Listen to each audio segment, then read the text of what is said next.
Hello दोस्तों, नमस्कार। स्वागत है आप सभी को आपके अपने चैनल GBM एजुकेशन पे। तो आज हम लोग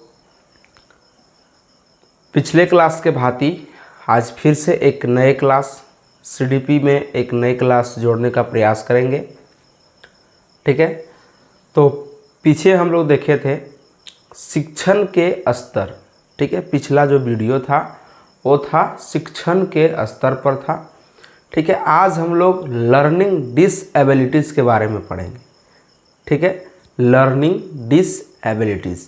ठीक है, यानी कि अधिगम अक्षमता, मतलब हम लोग जो सीखते हैं उसमें क्या क्या किसी में त्रुटि, कोई किसी को सोचने में दिक्कत हो रहा है तो किसी को कैलकुलेशन करने में दिक्कत हो रहा है, किसी को पढ़ने में दिक्कत हो रहा है।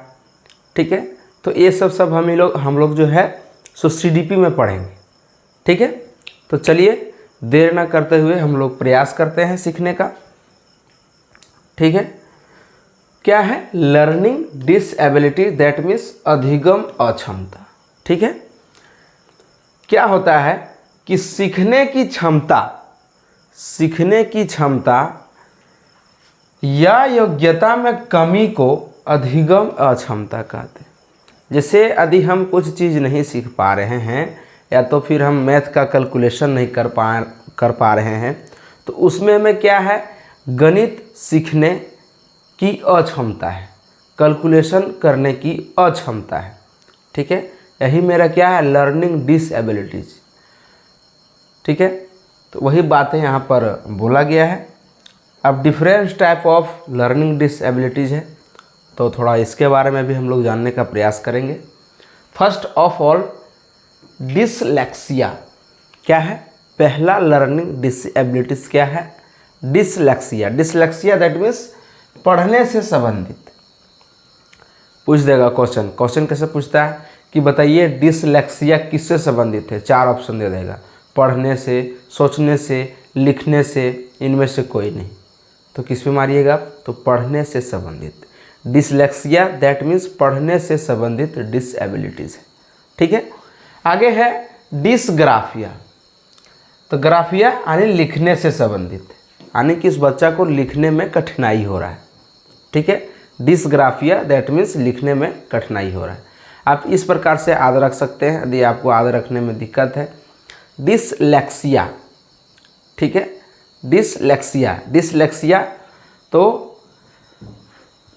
ये एल को आप रखिएगा। ठीक है, एल से हम लर्न कर रहे हैं, क्या कर रहे हैं, लर्न कर रहे हैं, अध्ययन कर रहे हैं, पढ़ रहे हैं। ठीक है, एल फॉर लर्न कर रहे हैं, पढ़ रहे हैं, अध्ययन कर रहे हैं, तो एल से क्या होगा, पढ़ने से संबंधित होगा। ठीक है, डिसग्राफिया यानी ग्राफ को पकड़िए आप, ग्राफ बनाने में लिखना पड़ता है, ग्राफ बनाने में लिखना पड़ता है, तो यह लिखने से संबंधित है। इस प्रकार से जिस प्रकार से हम याद रखें उस तरह से आपको बताने का प्रयास कर रहे हैं। ठीक है, डिसलेक्सिया याद हो गया होगा।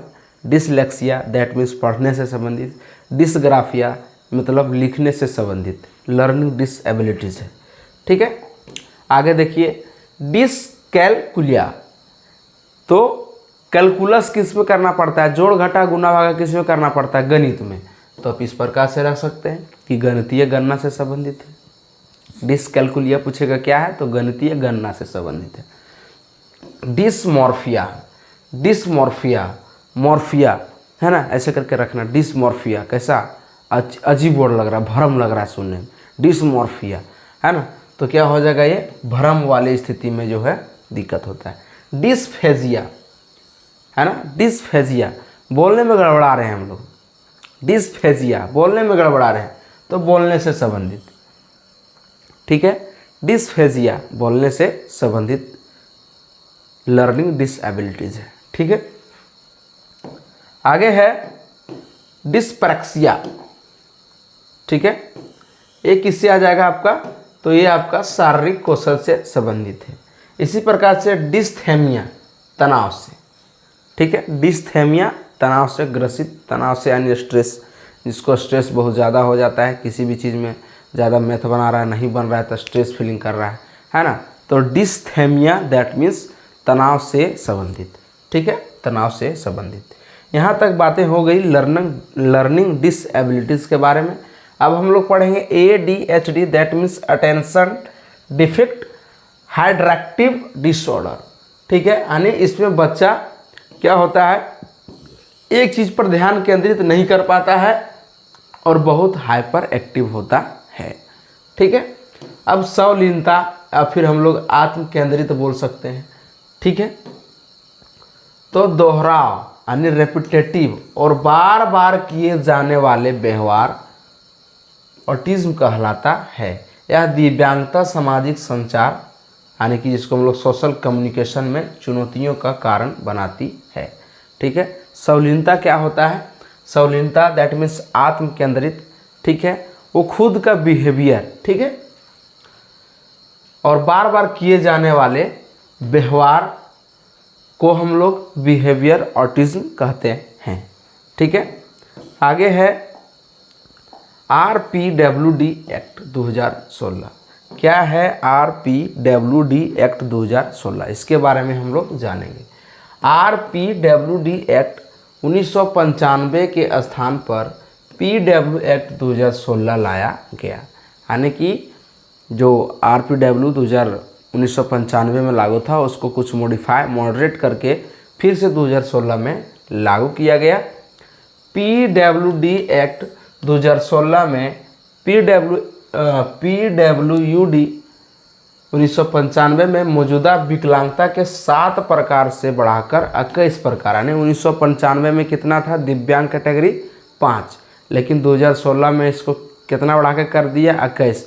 और ये भी बोला गया कि आगे और बढ़ सकता है, कर दिया गया। और साथ ही यह भी सुनिश्चित कर दिया गया कि केंद्र सरकार के पास और विकलांगता के प्रकार जोड़ने की शक्ति है। समझ गए कि RPWD एक्ट 1995 में केवल 7 दिव्यांगता श्रेणी था, लेकिन PWD एक्ट 2016 के तहत कुल कितना हो गया 21। और क्या, और सुप्रीम कोर्ट के पास नियम है, कायदे हैं और इसमें कुछ ऐड हो सकते हैं। ठीक है, आगे है कि जीवन से सभी क्षेत्रों में समानता और गैर भेदभाव स्कूल जाने वाले बच्चों का हर 5 साल में सर्वे करना है। ठीक है, चलिए आगे है गामक गतिमान। ठीक है, गामक या गतिमान अक्षमता क्या होता है, लोकोमोटर डिसएबिलिटीज। यह क्षमता शारीरिक अक्षमता या मस्कुलस का सही तरीका से नहीं चलना से संबंधित होती है, जैसे चलना, कूदना, हाथ में कोई वस्तु ना पकड़ पाने की अक्षमता आदि आपके गतिमान अक्षमता के अंतर्गत आ जाएगा। ठीक है, तो सेशन कैसा लगा ज़रूर कमेंट कीजिएगा, अच्छा लगा तो चैनल को सब्सक्राइब कीजिएगा, दोस्तों के साथ शेयर कीजिएगा। मिलते हैं नेक्स्ट वीडियो में, तब तक के लिए जय हिंद, जय भारत, वंदे मातरम।